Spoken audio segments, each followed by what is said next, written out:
Hello, everyone, and welcome to Virtual Compliance Management Regulatory Briefing to File or Not to File a SAR. My name is Cheryl Kelly, and I work in the Marketing and Client Services Department here at VCM, and I will be your moderator today. We know your time is valuable, so each third Thursday of the month at 10 a.m. Pacific, we provide these brief sessions to cover key regulatory issues in just 15 to 20 minutes. Before we start, I have a few housekeeping items to cover. During the session, all participants' lines will be muted. We encourage you to interact with our speaker, James DeFrance, by typing in questions in the chat window by clicking the second green bubble on the top of your screen. James will address all questions at the end of the briefing. A recording of today's briefing will be sent via email to each registered participant, and we welcome you to share the material with other officers at your bank and with your social networks. We'd love to have you connect with us and keep the conversation going beyond today's event, so please email us questions in case something comes up that you didn't think of during the session. And now let me introduce today's speaker, James DeFrance. James DeFrance is a consumer and real estate lending compliance specialist and a certified regulatory compliance management and anti-money laundering specialist with more than 30 years of experience in the banking industry. He has served as a senior compliance examiner at the Fed in San Francisco and as an analytical manager at the Office of Thrift Supervision, as well as a commissioned national bank examiner at the OCC. I am pleased to give the floor to James DeFrance. Good morning, and thank you very much, Cheryl. I want to welcome everyone, and thank you for attending. I should also say good afternoon for those of you who are on the East Coast. Just a reminder, as Cheryl said, we do these briefings every third Thursday at 10 a.m. Pacific Standard Time.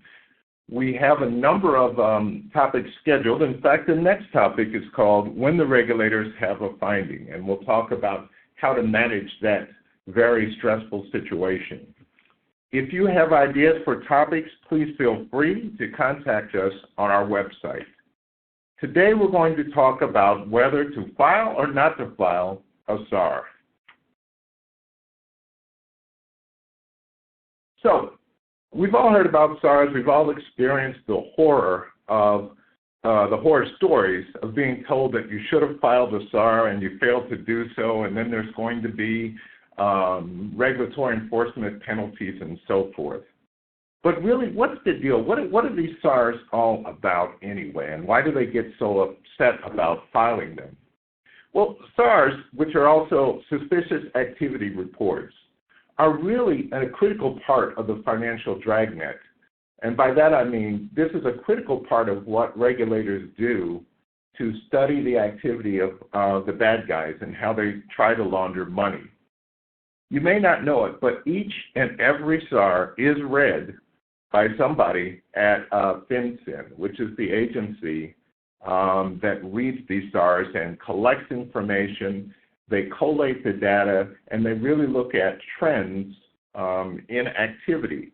So it's important to know that each and every one of your SARs, even though it doesn't seem like it, they are read.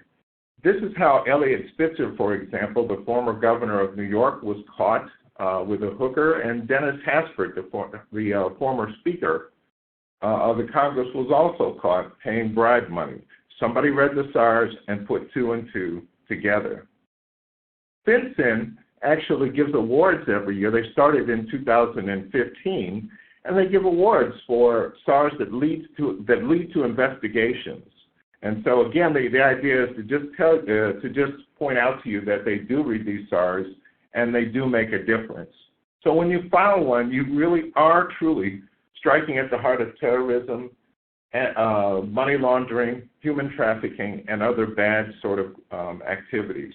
So they really are to be taken seriously.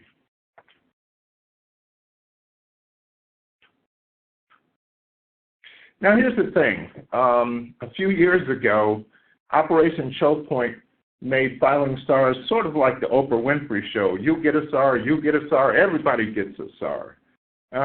During Operation Choke Point, there just seemed to be a SAR waiting around every corner, and the sort of message was given that maybe you should avoid high-risk customers altogether. Many banks, many financial institutions did that. They got rid of their money service businesses, their check cashing businesses. Well, this created pain and suffering for a lot of people because there were a lot of unbanked, or traditionally unbanked people that used those institutions, and so you had that law of unintended consequences. So eventually, the FDIC and the other regulators backed off. They issued the guidance, which is called Providing Services to High-Risk Customers. For those of you who want to look it up, there's the number there on the screen. It wasn't released with a lot of fanfare, but what happened was what they were saying there is that, listen, we don't want you to get rid of all your high-risk customers simply because they're high risk. There's really a lot more to it than that. And so what regulators are saying to you is that the focus is on the system that your institution employs to book and monitor customers. Here's the thing, and you're going to hear me say this more than once. The sort of rule of thumb is if you don't understand what your customer is doing, then they probably shouldn't be your customer. You have to know what it is that you can understand, what you can monitor, what you can control. And if you can't, if you really don't understand what the customer is doing, my advice is get rid of them. Specifically, there are a number of things that the FFIEC manual, which is the Bible for SARs, says that you should have as part of a system. Let's go through them. The first is you have to have a system for identifying suspicious activity. And here what they're talking about is both human and software intelligence. Having a staff that's well-trained and can ask the right questions is an excellent source of intelligence. Yeah, I just want to remind you here that none of this is rocket science. If the answer that the customer gives is a bad answer, it's simply that, and there needs to be action taken on it. So if someone asks, hey, where'd you get all that cash, and they say none of your business, that's a problem. The next area is managing your alerts. The software that you use should deliver alerts. And here's where this idea of model validation comes in. There's a lot of folks out there that are really, really just using default settings of Patriot Officer, Banker's Toolbox, and so forth. What the regulators are saying going forward is that you simply can't just do that. You have to use settings that are designed to help you figure out what your customers are doing. And that's what this concept of model validation is. I'm not talking about data validation. This is, are your settings where they should be? For the SAR decision making, what they're saying there is, have you fully documented why you did or did not file the SAR? Remember, examiners are taught if there's no written documentation, it didn't happen. So the idea here is making sure that everything you do is well documented. Another part of the system is the SAR completion. A number of institutions use committees to decide whether or not they think a SAR should be filed, but here's the thing, that ultimately there has to be one person who makes the decision, who has the say on whether or not the SAR will be filed. There really is no right answer here. What there is a process. As long as there's a process in place for making those decisions, that's exactly what the examiners are supposed to be reviewing. They look at individual SARs to see how the process works, but it's really the idea of the process. Here's the next thing, the monitoring and filing on continuing activity, and here's where I think a lot of institutions get in trouble. Once suspicious activity has been detected, that is, once you file that SAR, your job has really just begun at that point in time. You've got to learn enough about this customer so that you know either what they're doing is normal and not suspicious, or it's time to consider getting rid of them. You simply mustn't continue to just file SARs on the same thing over and over again. That's an indication that you really don't know what the customer is doing, or you really can't determine whether or not it's suspicious. That's a red flag in front of an examiner. As Cheryl pointed out, I'm a former examiner, so I'm a reformed examiner, but I still speak examiner, and I can tell you that's one of the things that they tend to look at. Here's the thing. Once you've decided to file that SAR, this is when your KYC really has to kick in, that is to know your customer. You've determined that some activity is suspicious, so it's important that you now understand what the customer is doing. Again, if you can't understand, if they're up to something that doesn't make sense, say you have a customer that sells bicycles, and suddenly they're coming in with a bunch of cash or wires from a country that they've never used before. It's important to find out, do they get a new supplier, a new vendor, or is money just coming in that's unexplained? You have to understand what it is they're doing. And here's the thing.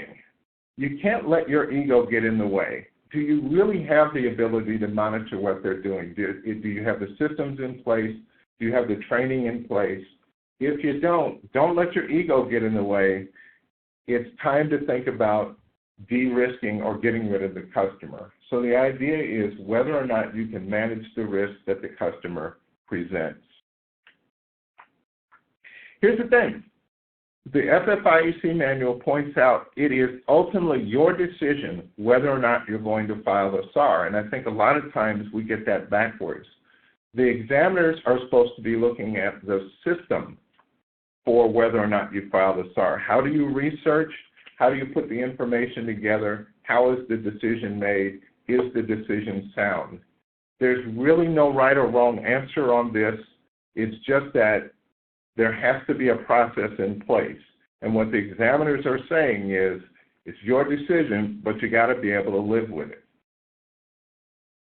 Again, I say to you, examiners are taught, I was always taught this, if it's not documented, it didn't happen, it didn't exist. One of the things that happens is institutions file SARs defensively. And by this I mean maybe there's not enough time to do the research, maybe you just don't have enough information, or maybe you're just not sure that what you're looking at is suspicious or not. I say to you, don't do it. If you file a defensive SAR, if you're filing a SAR based on any of those three characteristics above, it's an indication that you can't understand what the customer is doing, or you don't have the ability to monitor what the customer is up to. Again, that's a red flag in front of an examiner, and it says that there are weaknesses and problems with the system. Don't do it. Don't file SARs defensively. Make sure you have a reason, a documented reason to file or not to file. And along those same lines, once you have filed the SAR, as I said, really your work has just begun. There's really two really outcomes to filing that SAR. The first is you do enhanced due diligence and you figure out what the client is doing, and you develop a level of understanding, and you know for a fact that what they're doing is part of an overall business plan. Or they continue to do the same thing. They continue not to tell you what they're up to. They continue to engage in suspicious activity. It's time to make a decision about the relationship. Just consider this. If you're continuing to file SARs, then what you're saying is we know what they're doing is suspicious, but we're keeping them anyway. I don't think that's the message that you want to send. So you shouldn't have several SARs on the same customer for the same sort of activity. Once that happens, you got to figure out, hey, we understand what they're doing and it's not suspicious, or we don't understand what they're doing, so we're going to get rid of them.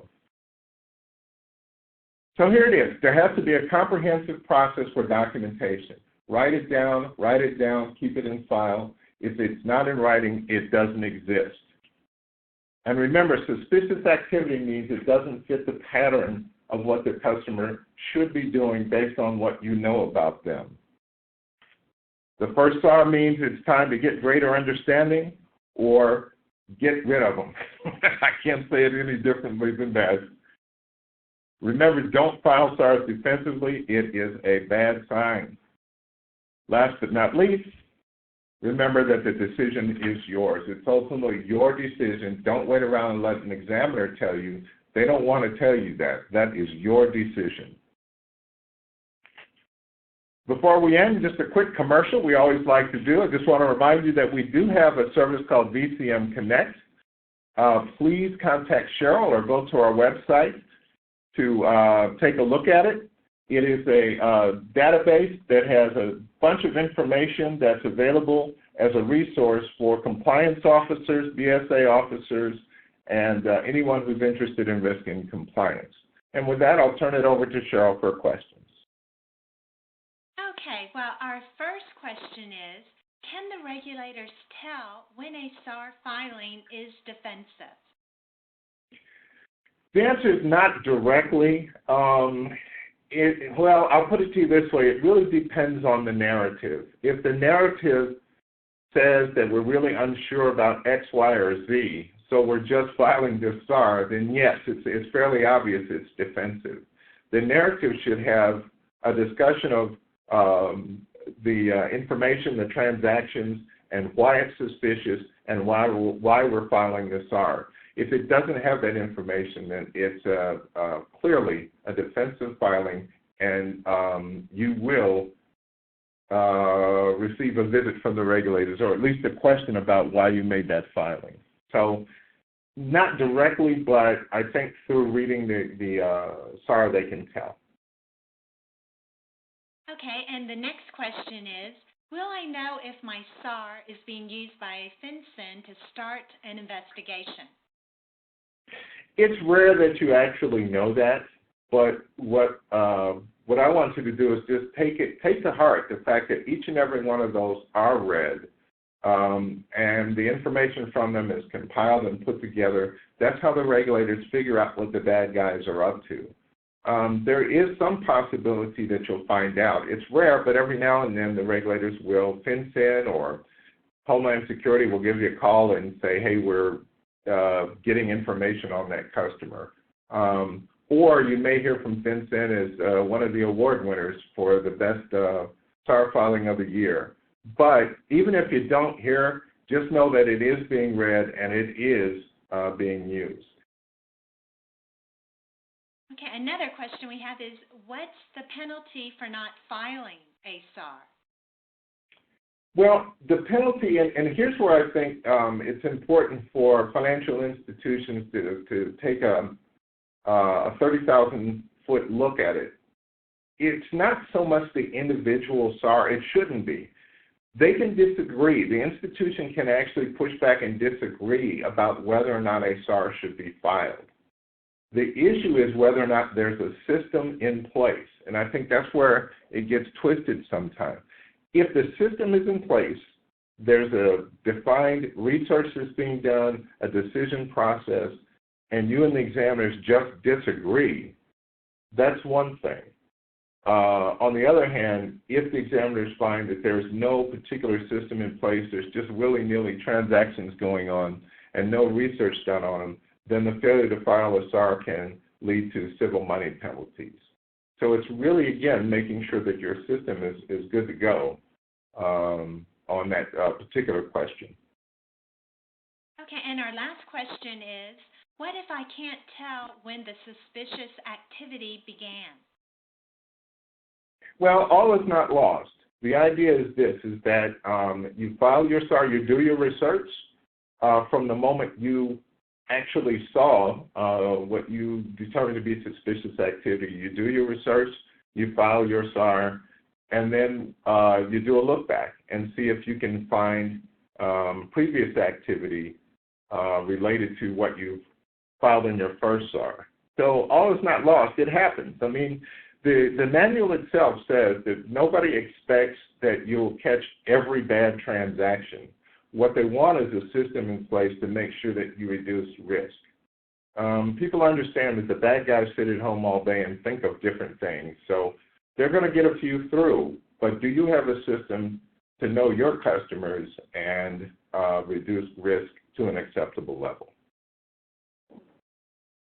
Well, we're at the end of our session today, and in behalf of James DeFrance and the staff at VCM, thank you for listening in.